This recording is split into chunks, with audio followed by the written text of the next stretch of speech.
Hello students, मैं अजय कुमार फिर से आप लोगों को बीच में साइंस का लेकर आया हूँ वीडियो, जिसमें मैं प्रकाश, परावर्तन तथा अपवर्तन के बारे में बता रहा हूँ।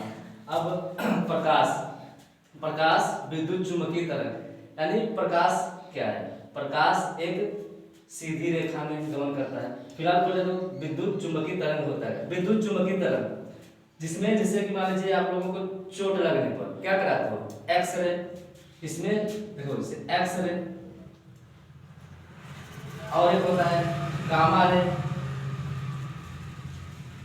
और एक होता है वी विकोर। जैसे मान लीजिए जो वी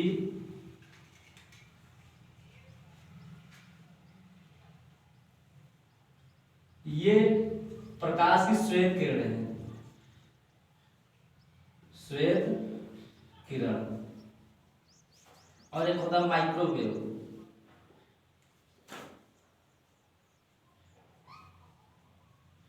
और एक होता है एक्सरे, गामा रे, वी विकोर और माइक्रोवेव। और एक होता है जैसे आप लोग जानते हो रेडियो, रेडियो जानते हो, रेडियो वेव।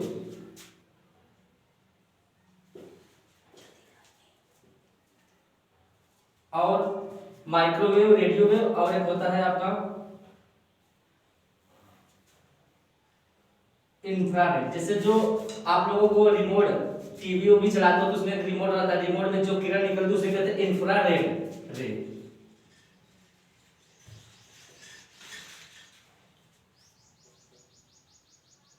और लास्ट में मान लीजिए फिर जो है वी विकोर, एक बार फिर से बता दे रहे हैं, इधर देखो।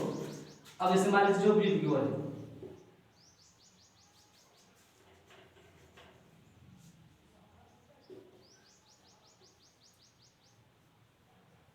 और इसमें आप बता दे सकते हो violet, indigo, blue, green, yellow, orange और रेड। अब इसका रेंज कितना होता है, इसमें जिससे इसका रेंज मतलब इसे कहते हैं 3500 एंगस्ट्रॉम से 7500 एंगस्ट्रॉम के बीच में होता है। देखो 3500 एंगस्ट्रॉम तरंग जो वायलेट होता है वो 3500 एंगस्ट्रॉम से 7500 एंगस्ट्रॉम तक होता है रेड।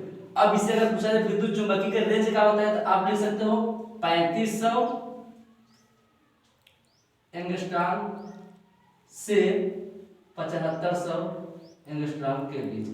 अब एक अगर पूछो एक एंगस्ट्रॉम बराबर कितना होता है, एक एंगस्ट्रॉम बराबर होता है 10 घाते माइनस 10 मीटर। क्या होता है 10 मीटर। और दूसरा का इसमें पॉइंट होता है, अब प्रकाश विद्युत चुम्बकीय तरंग, अधिकतर प्रकाश विद्युत चुम्बकीय ही होते हैं, यानी अधिकतर प्रकाश विद्युत चुम्बकीय ही होते हैं। अब दूसरा का पॉइंट है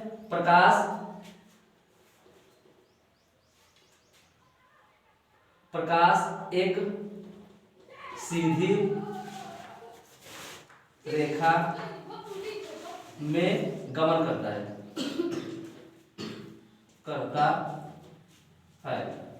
जैसे एग्जाम्पल के तौर पर बता दे रहे हैं आप लोगों को, जैसे मान लीजिए ये एक मोमबत्ती है, ये एक मोमबत्ती है, ये एक मोमबत्ती है, और ये कागज का एक शीट है।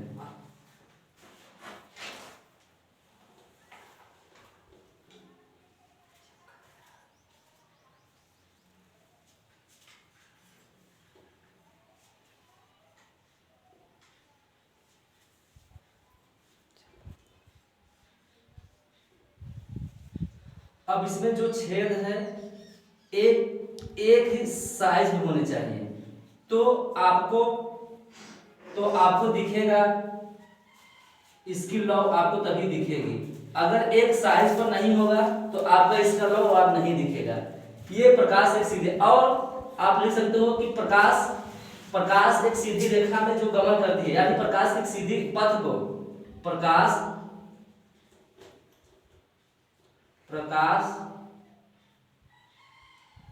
के इस पथ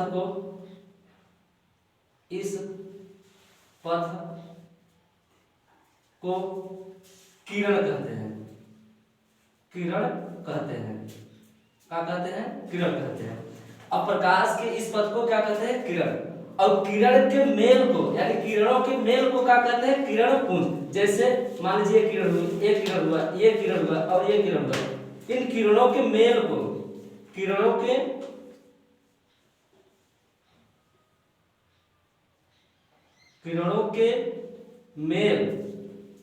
मेल को किरण पुंज कहते हैं, पुंज कहते हैं, किरण पुंज कहते हैं, पुंज कहते हैं। यहां तक किसी को दिक्कत नहीं? एक मिनट फिर समझ लो। प्रकाश, परावर्तन तथा अपवर्तन।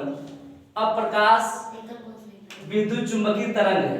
अब प्रकाश विद्युत चुंबकीय तरंग क्या है? जैसे कि अगर आपको कोई चोट लगता है तो आप एक्सरे कराते हो, गामा रे, बी बिगोर। अब बी बिगोर में क्या होती है, प्रकाश की सभी किरणें जो आती हैं वो श्वेत किरण के रूप में आती हैं, और माइक्रोवेव बहुत छोटे छोटे लेवल पे प्रकाश किरण होते हैं। रेडियो, आप लोग रेडियो बारे में जानते हो, रेडियो और इंफ्रारेड जो आपके रिमोट जो टीवी वगैरह चलाते हो उसमें रिमोट में होता है। अब जैसे अब ये बी बिगोर यानी इनका रेंज कितना होता है, ये जो है विद्युत चुंबकीय का रेंज कितना, सबसे ज्यादा किसमें होता है, सबसे ज्यादा रेडियो में होता है, रेड में होता है, और सबसे कम बी बिगोर यानी वायलेट में होता है। अब हम बता दें कि 3500 एंगस्ट्रॉम से 7500 एंगस्ट्रॉम के बीच होता है, और एक एंगस्ट्रॉम बराबर होता है 10⁻10 मीटर, और प्रकाश एक सीधी रेखा में गमन करता है।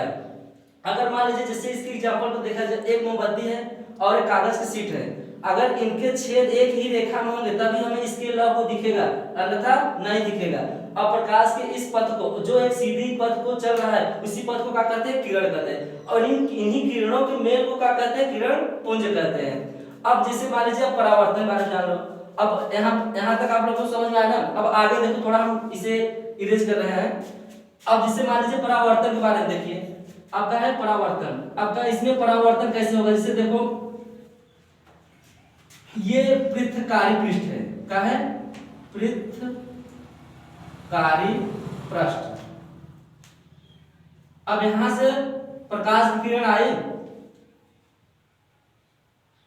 यहां से प्रकाश की किरण आई और पुनः चली गई। अब इसे कहते हैं परावर्तन, परावर्तन। और एक होता है कि इसमें अंदर चली जाती है, इसे कहते हैं अपवर्तन। इसे हम आपको आगे पढ़ाएंगे, फिलहाल बात समझ लीजिए अपवर्तन। और एक होता है अवशोषण,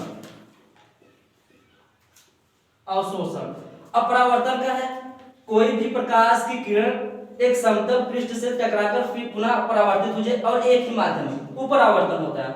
और अपवर्तन का होता है एक माध्यम से दूसरे माध्यम अंदर चली जाए, उसे क्या कहते हैं, अपवर्तन, अपवर्तन कहते हैं। और अवशोषण क्या कहते हैं, कि प्रकाश किरणों को अवशोषित करे। जैसे पूछोगे सर जी जैसे अवशोषण कैसे होगा, जैसे पौधे क्या करते हैं, प्रकाश की किरणों को अवशोषित कर लेते हैं, जिससे कि वो अपने क्लोरोफिल की उपस्थिति में भोजन बनाते हैं, वही क्या होता है, अवशोषण। एक मिनट फिर समझ लो, प्रकाश की किरणें अगर आकर किसी समतल सतह से टकराकर वापस जाती है तो उसे परावर्तन कहते हैं, और अगर एक माध्यम से दूसरे माध्यम में चली जाती है तो उसे अपवर्तन कहते हैं। अगर प्रकाश किरणों को अवशोषित हो जाए तो उसे अवशोषण कहते हैं। और अवशोषण कहाँ होगा, अवशोषण वहां होता है जब कोई भी प्रकाश किरण आती है, जैसे पौधे, एग्जांपल के तौर जैसे पौधे क्या करते हैं, प्रकाश किरणों को अवशोषित कर क्लोरोफिल की उपस्थिति में आप लोगों का बना लेते हो, भोजन बना लेते हैं। ये थोड़ा बायो का टर्म आ गया था, लेकिन आप लोगों को आशा करते हैं कि ये समझ में आ गया होगा। ठीक है, यहाँ तक किसी को दिक्कत तो नहीं होनी चाहिए। फिलहाल आप सभी को समझ में आ गया होगा, समझ में आ रहा है? चलो फिलहाल